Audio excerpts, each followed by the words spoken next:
so than just the normal pipe that we lay.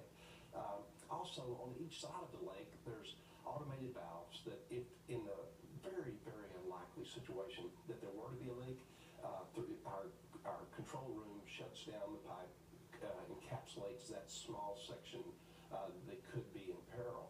So that's just not going to happen. Number one, we're not going to have a leak. I can't promise that, of course, but that I know when we get on airplanes, if I doubt that we're going to crash.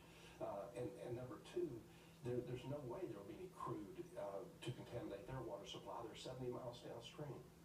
One of the things that really seems to irk the people out there at the Standing Rock Tribe is that the pipeline was originally scheduled and slotted to go north, just north of Bismarck. And after there were concerns about endangering the water supply there, the pipeline was rerouted south next to the Standing Rock Tribe. And their belief is, why were the concerns of Bismarck residents given greater weight than the concerns that we have?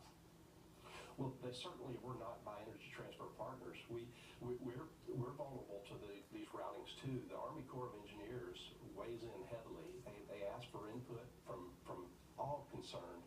They get that input, and then they suggest to us what deviation in the route should be taken. And keep in mind, Energy Transfer, we're laying a pipeline to have minimal impact to all people concerned, and with great input from our government. So this route, it was not just something that Energy Transfer said, hey, let's build it here. This was after great consultation with the Army Corps of Engineers, the offering up for consultation Dallas, with the Standing Rock Sioux, which they didn't choose to do. You say that it's very unlikely or very rare that this pipeline might rupture, but some companies' pipelines seem to spill more than others. And your subsidiary, Sunoco Logistics, has a pretty poor track record when it comes to leaks. I mean, according to analysis done by Reuters, Sunoco Logistics spills more crude than any of its competitors, 200 oil leaks in the last 6 years. Doesn't that safety record indicate that the concerns of the Standing Rock Tribe ought to be listened to? I disagree with that statistic about Sunoco Logistics, but everybody should be concerned about that. But keep in mind, there's a difference here. This is a body of water. This is a pipe that's been designed specifically to fit into a bore underneath the riverbed. This is very thick wall pipe. It's brand new steel. Any reports they're talking about with Sunoco's a 100-plus-year-old company, and there's some very, very old pipe in our network. We've seen ruptures in very recent, newly built pipes. I mean, your Permian Express pipeline in Texas was a brand new pipe. It spilled 8,000 barrels, I believe. Keystone 1, again, a very new pipeline, spilled 14 times in its first year. I mean, it just seems like the concerns of the Standing Rock Tribe are not based on nothing. Like I said, everybody should be concerned about spilling oil on the ground or gasoline or any hydrocarbon or any contaminant for that matter.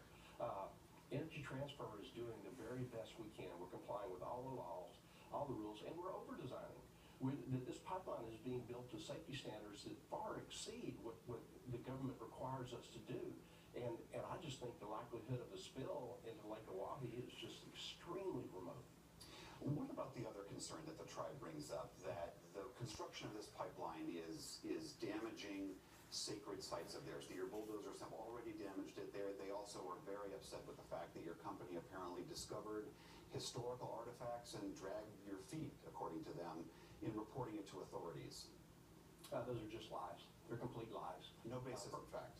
No, not at all. Let's go to the real facts. The facts are, we work with the state of North Dakota. We work with the federal government to assure us that we were not disturbing any historical sites. We hired archaeologists. The state of North Dakota concluded, the Army Corps of Engineers concluded, we have not damaged any historical sites. Last question for you. President Trump, President-elect Trump, I know he holds some stock in your company reportedly, and I know you're a big supporter of his. Do you think when he becomes president that he will simply authorize the construction of this pipeline? Well, I don't think a president actually authorizes an easement. I think he allows the rules, procedures, and laws. But you think it'll happen when he takes over? I do, yes. And what happens to the protesters at that point? I mean, the ones that I've spoken to said that they are not going anywhere and that they are building shelters for the winter and they're going to wait this out. The people of the state of North Dakota are generally generally wonderful people, law-abiding, nonviolent people, and they're trying to go about their lives. This has been such a disruption to that state. This is not a peaceful protest. So if they want to stick around and continue to do what they're doing, great, but we're building the pipeline. All right, Kelcy Warren, CEO of Energy Transfer Partners, thanks very much for talking with us. Thank you, sir.